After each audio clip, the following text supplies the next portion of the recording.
When you hear that siren, you know, the sound of the police, that for African Americans and so many people in this country, they have to get a little nervous. It's a sound that evokes the complicated relationship between law enforcement and Black America. A number of people understand after George Floyd's killing that there's a problem, but they didn't understand why.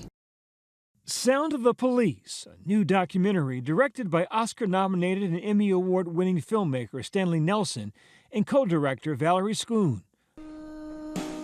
It opens with the case of Amir Locke.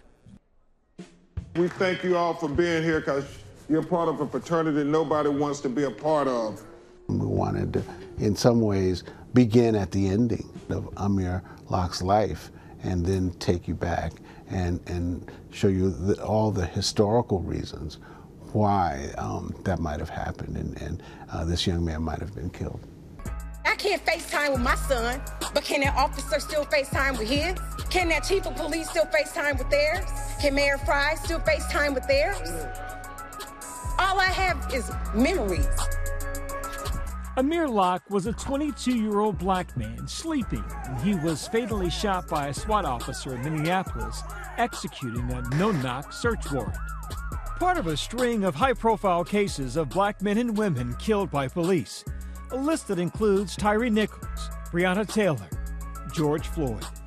We wanted the film to be not only in the present day with the problems that we're dealing with the police, but we also wanted to tell the historical story of the police. We thought that it's important to go backwards and really center the viewer in the historical record.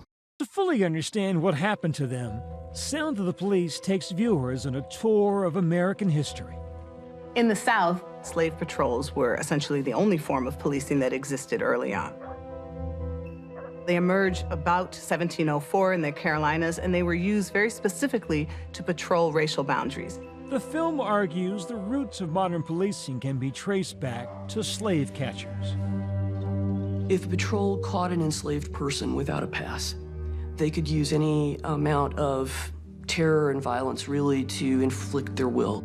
If you wasn't in your proper place when a patty roller come, they lash you till you were black and blue.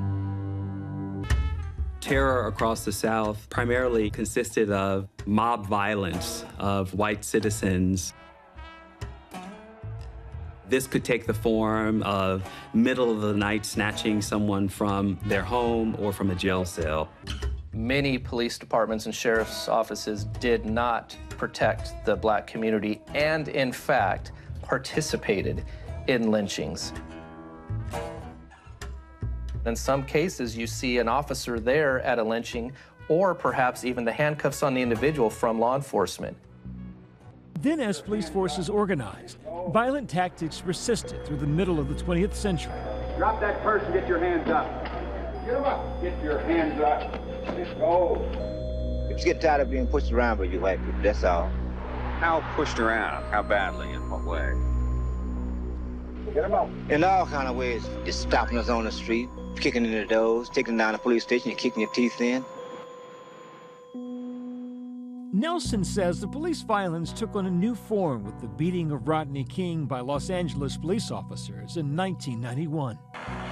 It began as a high-speed chase, according to... We all saw the beating because it was broadcasted. And I mean, for so many people, it was the first time. It was like, oh my God. Seeing that Rodney King beating, as horrible as it was the start of us saying, okay, you know, there is a problem. What was previously in the shadows now was broadcast for all the world to see.